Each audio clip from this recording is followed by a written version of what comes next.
From downtown Detroit, Local 4 Live starts right now. Hey, good morning, everybody. I'm Nick Monticelli. Thank you for joining us here on Local 4 Live on Local 4 Plus. Click on Detroit.com and on YouTube. If you're heading out the door, take us with you. Listen to us like a podcast in the car. Just don't try to watch it. I'd love you to watch, but I don't want you to get into any kind of crash. Let's start this morning downtown, where I have an opportunity to talk to Arn Tellem, the vice chairman of the Detroit Pistons, as excitement builds with the WNBA heading back into Motown. Then, if you're heading out of town for the holiday weekend, you have to stay safe. Darnell talking safety from fireworks to grilling, and if you plan to dip even a toe into the water. And finally, a minor league team for the Tigers getting an upgrade thanks to a comedian named John Oliver. Very interesting connection there. Now, with the excitement of Detroit getting a WNBA team, a major question is, will the team still be named the Shock? That's our Local 4 Live question of the day. If you could name the new WNBA team, what would you name it and why? We're going to show you a QR code here on the screen where you have an opportunity to weigh in. We're going to bring some of the answers throughout our morning here on Local 4 Live. We're taking a live look now at the Capitol this morning, where the House is set to take up the Senate's amended bills. The House is working on President Donald Trump's sweeping budget bill after the Senate nearly passed it yesterday. The chamber could hold a vote today, maybe, so Republican lawmakers can only spare 3 votes. House Speaker Mike Johnson says he would like a final vote by tomorrow so the president can sign the bill by himself. That's by his self-imposed deadline on July 4th. Now, as the House debates the bill, investors are keeping a watchful eye on the market. A live look at the stocks futures board right now, holding steady, but that could change depending on this bill debate. Investors say they do expect more volatility until this bill is settled. Wall Street also keeping an eye on tomorrow. That's when the June big job report comes out ahead of our shortened holiday week. Now, as lawmakers debate the budget in D.C., we're having our own budget battle right here in Michigan, especially in Lansing, where lawmakers there have officially missed the deadline to have a budget in place. They'll be back in Lansing today as school districts across our state are anxiously waiting to learn how much money is coming their way. What's their budget going to be? Coming up in our next half hour, we're going to hear from 2 lawmakers about that battle. This morning, a Detroit neighborhood is pushing back against a decision that could impact their green spaces and playground. Residents at the Mize condominium complex near Lafayette Park are saying Detroit Thermal wants to build a steam vent right in their community. The problem, according to them, residents are fearing it may erase part of the area's history. Lafayette Park is one of just 10 historic landmarks in Detroit. Neighbors say this steam vent will be right next to the playground. This afternoon, the Detroit Historic Commission will have a meeting to review that project. Now, we reached out to Detroit Thermal, and they sent us this statement. The thorough HDC staff report concludes that the Detroit Thermal project minimizes impact on the historic landscape of Lafayette Park and could present an opportunity to ensure the ongoing integrity and health of this important landscape. We believe this addresses the concerns raised by some of our Lafayette Park neighbors. Our hope is the HDC approves our application so we can complete the paused project in time for winter. Let's take a live look over LCA this morning, and in just a few years, women's professional basketball will be back in the city of Detroit. We broke that announcement Monday morning, and the reaction has been nonstop ever since. I talked to Arn Tellem, who is the vice chairman of the Detroit Pistons, who takes us behind the scenes of that process and the presentation they had as they were fighting to convince the WNBA to come back here to Detroit. Arn, take me behind the scenes. I know that, the official group kind of got together in January, but I'm sure these conversations with Tom and yourself and many others started long before that. How did all this get going? Well, it started with a conversation with Tom in May when we heard there was going to be an expansion process. And we discussed that we wanted to pursue it. And then we had a discussion really to how are we going to show our strength and put our best foot forward for Detroit. And we both came to the conclusion that we should broaden our partnership and include business and civic and philanthropic leaders from our community to show the strength of this wonderful city and community and to show the strength behind our bid and the support. And so I went to work recruiting, which I sort of know a little bit about from my prior background as an agent, but we brought in a fantastic group of investors who are committed to Detroit's well-being and really believed in the power of sports and what the WNBA could bring to Detroit. And credit to Tom for his vision and leadership and his determination to win this bid for the city. And really that's what was really the genesis of how we got to the broader ownership group. And I think that was critical. W is back in Detroit. Let's go. It really showed, I know the WNBA was taken by seeing Sheila Ford-Ham, seeing Mary Barra, seeing Grant Hill, and all the others. So all those folks went to the presentation. No, they were part of the bid. I see. And I think that had a great impact, though, just seeing the who's who were supporting this bid, beyond Tom, obviously being the centerpiece, and myself. I think a lot of people don't quite understand that this isn't just Tom and the Pistons saying we're going to open up a new team here. This is a process where you have to convince the league as you compete against, I think it was 10 other cities, right? Yeah, at least 10 other cities, and a lot of cities with a lot of sex appeal. Yeah. But I think at the end of the day, it was the league believing in Tom, our ownership group, and really the strength of Detroit is its people that make the city up, and seeing the incredible support that we had, because I think it really showed that to the WNBA that we were determined and committed to doing right by this franchise, and really we're going to be good stewards of this franchise, and that we had the community support. That was critical, showing that we had the community support, that we really wanted this for the city. So I think all those played into it. But really it starts with Tom. It really starts with his leadership, his vision, and his commitment to the city to make a lasting impact. And I think everything else fell into place. I've been to several NBA Board of Governors meetings, and I kind of got the vibe, the gist of it, that while they look at community support and look at fan bases, a lot of it comes down to dollars and cents. You know, the financial support, the backings of the ownership group, and the business models of what the community will support once the team begins. Right. Well, I think there's no question. They care about the money. That money is a factor, but everyone had the money. Yeah. So then it becomes what's beyond the money. Sure. And really, it's about the community support. Okay. And let me just say, having the Shock here in the past, it had a great history. We led the league in attendance 3 times. We won championships. The greatest single attendance ever in the WNBA history was 22,000, I think it was. Was in Detroit. And so there's a great history here. There's a great basketball history here beyond just the Pistons and the Shock. The city has produced incredible basketball talent. They love basketball in Detroit and in the state of Michigan. Right. There's great college programs. So great coaches, there's just an incredible basketball history. So in the presentation, were you able to show videos, show pictures of what it was like? We laid out the history and they know it, and they appreciated it. And I think all these factors, knowing the history, knowing the incredible transformation the city is under, just like the WNBA, I think we were 2 ships aligned, and I think all that led to a successful, bid, and we're significant factors in that process. When was the actual decision made? When did the board vote, and how long did you have to sit on this? Well, I'm not going to get into that because I think, but we felt good about our chances actually from the beginning.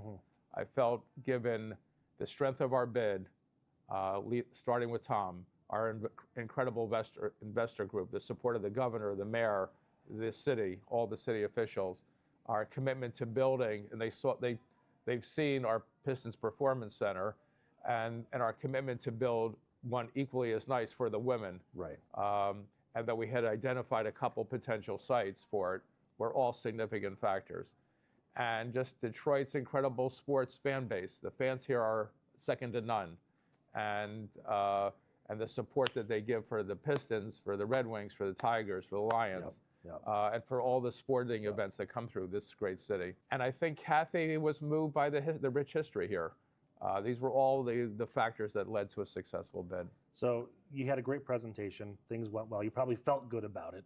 Did you still have some butterflies as you were waiting for the We were always decision? nervous until it's finally announced, just like a draft pick on on the draft night. You may get a commitment or you're hearing good things, but until your name is called officially, there's always that moment where you want to hear it said officially, and I think we all felt that.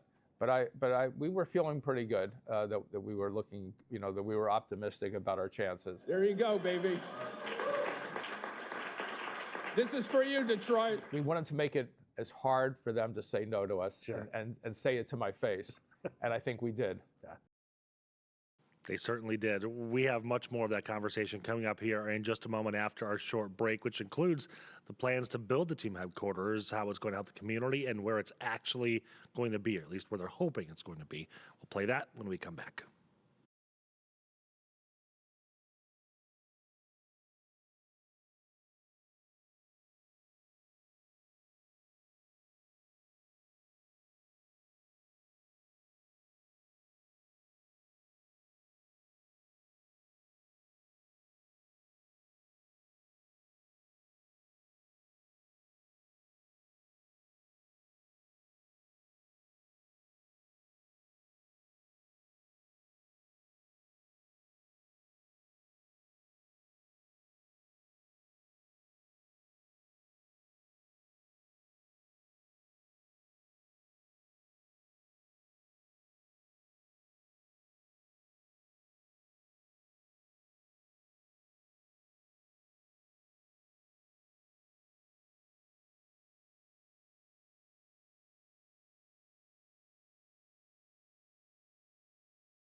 Back to Local 4 Live, everybody. We're going to continue my interview with Aaron Tellem here as you're looking live over LCA as we discuss the future of the city and where their headquarters and practice facilities and so much more could be in Detroit. Okay, so let's talk about the future then. And I'm sure this was a big part of the presentation of what you're going to build for this next team. Not just a practice facility and a team headquarters, but really something that's going to help the community. Right. That was the story that we told was we're going to execute was we wanted to create a campus starting with the WNBA headquarters, but add a youth academy to it, really to link professional sports team and a youth academy together. So, because to me, the professional sports teams are there to inspire our youth. Yeah. And what better than the WNBA team to be the sort of the centerpiece to a youth academy. But our idea is to bring it, and when we talked to like Sheila Ford Hamp, I mean, she was really wanted to have flag football for the youth of Detroit. And so as we got all these ideas, and some of the philanthropic organizations that were committed to supporting this had certain ideas about what should go in there. But really, really for the young people of Detroit, it's about providing equitable access to having great facilities, just like kids in the suburbs have. Yep. And we know there's a shortage of great facilities here in the city of Detroit. We need more gyms. We need places to play basketball and volleyball. We need fields to play football and soccer, and potentially track, for track athletes. So we're doing the research now. What should go in this campus, and hopefully we'll have that done in the next couple of months. We're getting a lot of input from experts. Talking to the school system, the charter schools, public schools, and the idea is that to put this all in one place. We've identified a potential site. We've talked about the site on the riverfront by the Belle Isle Bridge, the old Uniroyal site. Oh, okay. It's not definite, but that's the preferred site, and we're now doing the due diligence on it, hoping that will work. It's a magnificent site, looking out and views of Belle Isle, the bridge, looking out at Canada, the water, looking downtown. Right, and there's so much good that's happened on the Riverwalk. So it would be the perfect site if this could all work. And they have the land. And Who owns that right now? it's really within the city. Okay. And so we're working with the city to see if this could to work, and hopefully keep our fingers crossed it will. And I think what'll be great about it is that it'll be if we can pull this off, which I'm confident we will. I hate to say everything is 100%, but Right. there's always risk. But it'll be not only a draw, and most importantly for the young people of Detroit and future generations, well beyond my years. But I think it'll be a draw for kids all over the state and hopefully nationally to come here and play in Detroit. Yeah. And it'll be a great showcase for the city. It'll be a great recruitment tool Yeah. as well. And it'll show Detroit children you don't have to leave to have the best facilities. You can play here and stay here and play here. And we're behind you, and we're all for your maximizing your potential. It'll be a great statement. Speaking of leaving, I think it's an important conversation to note that the Shock did not leave because of poor business issues or poor attendance. It was just an ownership decision, right? Well, what happened was we just got caught up in, after Bill Davidson died, and caught up in the disposition of the estate. And I don't know all the details, but it was, unfortunately after his death that, the team left before Tom had even taken over the team. But the team had been successful, and these things happen when, when there's death or divorce or something that happens with an owner, and they had a great run here, and there's no question that the support was there then. It will be here now. We're very optimistic about the future. We wouldn't have done it if we didn't believe in it. And the fact that all these people came in to support the bid, to me, was an indication that there is a groundswell of support for the franchise. Right. And there's a lot of people that we had to turn away that wanted to invest because there's limits of only how many. You can only have 25 individual investors.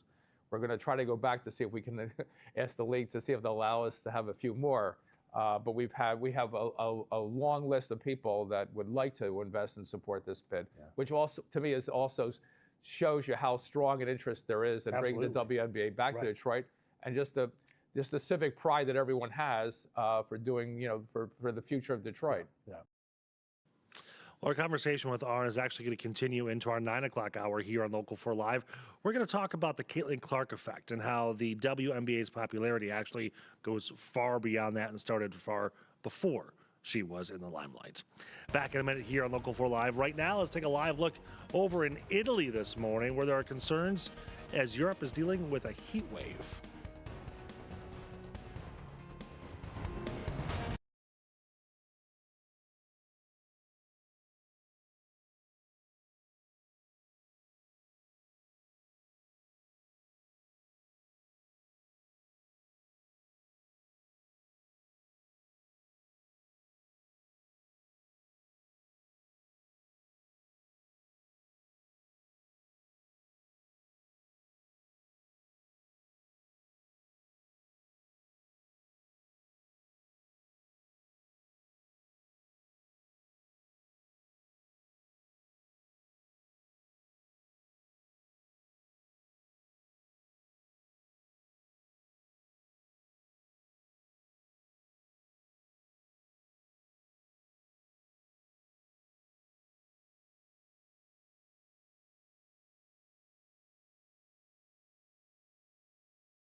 Welcome back to Local 4 Live, everybody. As we look live over Acropolis in Greece, many tourists and residents looking for shade as temperatures soar in Europe. Temps in many cities, including Athens, Paris, and Rome, are hitting triple digits, prompting closures of iconic landmarks, including the Eiffel Tower in Paris. We'll take a look at this video coming from firefighters in Italy. This shows crews working to put out a massive wildfire burning along a highway in southwestern Italy. Many of these areas are also under a high wildfire alert because of the extreme weather, and the heat is likely going to last until the weekend. Also, take a live look in Buenos Aires, Argentina. They are facing something very different. Since they are south of the equator, they are in winter, but they're in the middle of a cold snap. The temperature is about 30 degrees. The average temperature for Argentina in winter is about 55 degrees. Ashley just happened to join me in the Nook at the exact right moment here. Not that the producers put those weather stories close Right. to weather It's for not a reason strategic at all, or right? Not at anything. all.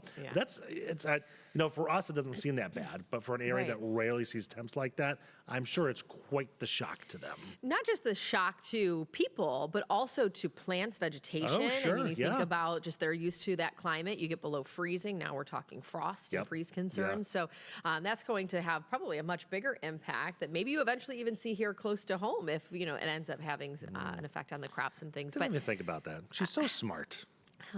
I try. But, it just has to do, when we talk about a warming climate, so many folks will say, oh, it's cold there. It's not a Right, warming climate. right. You end up with extremes like that when you have One way or the other. Yes.